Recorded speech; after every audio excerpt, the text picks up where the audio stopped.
María del Pilar, quedaba también una duda acerca de que si existía una sanción económica, legal, de pronto cierren el establecimiento, que de pronto no cumpla con las normas, porque pues aquí en Bucaramanga yo he visto también clubes que ya están optando en su infraestructura, si les toca acoplarse a la ley, les toca. Entonces uno ya ve las zonas demarcadas, ya ve ascensores, pero ¿qué pasa con los establecimientos que aún no han adquirido esta ley o esta norma? Bueno, efectivamente hay asociaciones que están generando procesos legales en contra de estos lugares que no tienen la accesibilidad. Y fíjate que resulta mucho más costoso tener que luego hacer una reforma cuando tú no tuviste en cuenta el proceso del diseño, el tema de la accesibilidad. Entonces es importante que no esperemos hasta la acción legal. Sí hay acciones legales y sí hay sanciones legales, y hay muchas instituciones que han tenido que gastar mucho dinero para generar reformas posteriores a una ejecución de un proyecto, ¿sí? Entonces no se debe esperar a la acción legal, sino que se debe tener una conciencia antes. Si tú planeas, cualquier arquitecto lo sabe, si tú desde el diseño tienes en cuenta el tema de las rampas y tienes en cuenta las losetas y tienes en cuenta todo el proceso que debe tener la normativa que hay legal a nivel internacional y a nivel nacional para poder generar un espacio accesible, obviamente va a salir mucho más fácil y mucho más viable ese proyecto que generar luego una reforma, ¿sí? Además, es importante pensar que la accesibilidad no es un costo, es una inversión. Total. ¿Sí? Cuando tú estás pensando, que es un poco por donde partimos nosotros en el proceso formativo con los estudiantes, y es hacer entender al estudiante que es que el discapacitado no es un enfermo, porque es que a veces pensamos que la accesibilidad es para los hospitales, para las clínicas, para las iglesias, porque es que ellos son enfermitos, pobrecitos, son personas que están en la indigencia. Esa es la visión que se tiene, porque, por ejemplo, cuando yo hablo con mis estudiantes, ellos me dicen, no, yo la única persona con discapacidad que conozco es mi abuelita, ¿sí? Imagínese. Porque en los lugares a donde ellos van, pues no se rodean de jóvenes con discapacidad, pero no porque no existan. Si vemos, por ejemplo, las incidencias de jóvenes que quedan con discapacidad por el tema de las motos aquí en Bucaramanga, hay una gran cantidad de jóvenes que quedan con una discapacidad y que terminan siendo excluidos de los sistemas educativos, entonces terminan con educación a distancia porque no pueden acceder a las instituciones educativas. Entonces es un tema más de sensibilización, de que entendamos que esto no tiene, o sea, no es que es una ley, ni es que es una moda, ni es que es una necesidad. O sea, todos necesitamos espacios donde convivir. Vamos a Cali, allá está Hernán Villegas. Hola Hernán, buenos días. Hola, muy buenos días para ti, hola, muy buenas para toda la gente de los televidentes del Café de la Mañana. Y hola Pilar, ¿cómo estás? Hola. Pues bueno, siguiéndolos, yo les hablo también de la Fundación Unicornio, de la ciudad de Cali, y como un aporte a lo que se ha venido planteando en términos de accesibilidad. Hay que entender lo siguiente, y es que la accesibilidad, más que un derecho, es un eje transversal en la vida de todo ser humano. Totalmente cierto. Sí, es decir, no solamente para personas con discapacidad, y acordémonos que la accesibilidad nos rige entonces en todos los aspectos. Cuando una persona con una mamita, por ejemplo, descubre que su hijo tiene una discapacidad y tiene que empezar a movilizarlo, por ejemplo, en los centros de rehabilitación, entonces empieza a ver las dificultades que para ella conlleva cuando está bebé, por ejemplo, movilizarse con un coche. Entonces aquí es donde surge pues como el tema de transporte masivo como una alternativa viable para que pueda haber ese desplazamiento.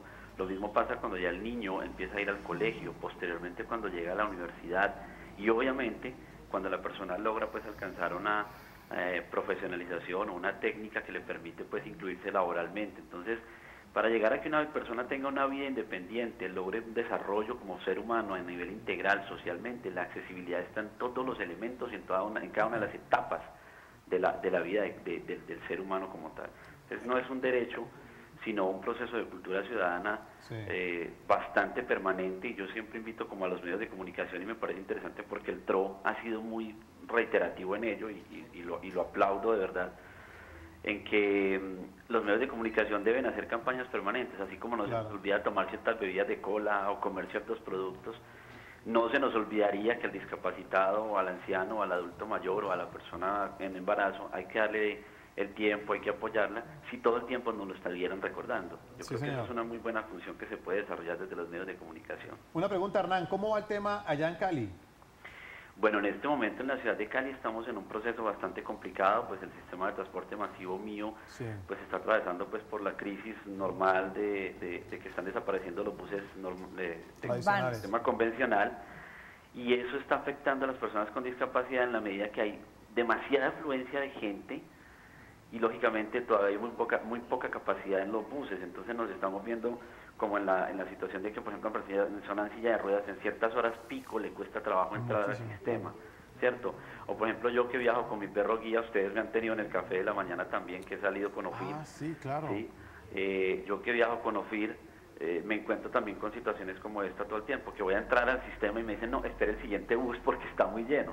Total. Entonces, pues ha complicado, pero no podemos negar, y voy a concluir mi llamada con esta frase, no podemos negar que la historia de los discapacitados hoy es totalmente diferente, ha tenido grandes adelantos, grandes pasos agigantados, positivos, en relación a la que teníamos hace 30, 35, no nos vamos tan lejos, 5 años atrás, antes de que el sistema de transporte masivo, por ejemplo, empezara a rodar por las diferentes ciudades de Colombia. Tienes toda la razón. Excelente, Te agradecemos. Hernán, muchísimas gracias. Un abrazo para ustedes, chao Pilar, gracias. Gracias, Chao, que estés Hernán, un abrazo, conectado amiga. desde Cali, y es que además no dejemos que esta población, a pesar de que vamos nosotros también avanzando a la par de las oportunidades para las personas en condición de discapacidad, no dejemos atrás también las personas que han estado en las Fuerzas Armadas y que han combatido y que han tenido tantos problemas, que también han sufrido catástrofes como han tenido que amputarse una pierna, un brazo, y que ya entran en esta población. A ellos también hay que tenerlos en cuenta porque la vida sigue y porque ellos también siguen trabajando y necesitan también movilizarse. Vamos a conocer el Opine aquí en el Café de la Mañana. Ustedes, televidentes, tienen voz en nuestro programa. El oriente lo mejor, una nueva sonrisa. Mi nombre es Efraín Hereda. Bucaramanga, para mi concepto, no está urbanísticamente preparada para el tránsito de los incapacitados. Pues en ella veo que las calles están demasiado deterioradas, por lo tanto se requiere mayor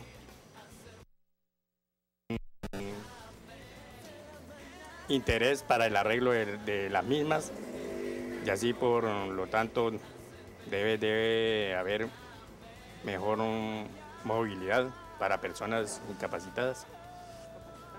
No, pues Bucaramanga no está todavía totalmente capacitada porque no hay vías de acceso ni no hay una adecuación para ellos mismos y no tienen cómo manejar la silla de ruedas, ni tienen vías, o sea, no hay una adecuación fundamental.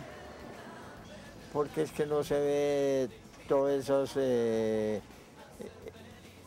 unas ramplas, los buses, inclusive los taxis debieran tener alguna manera de facilitarle a un discapacitado para que se pudiera embarcarse más fácil, ¿no? Y definitivamente aquí no estamos preparados para eso, ¿no? Sí.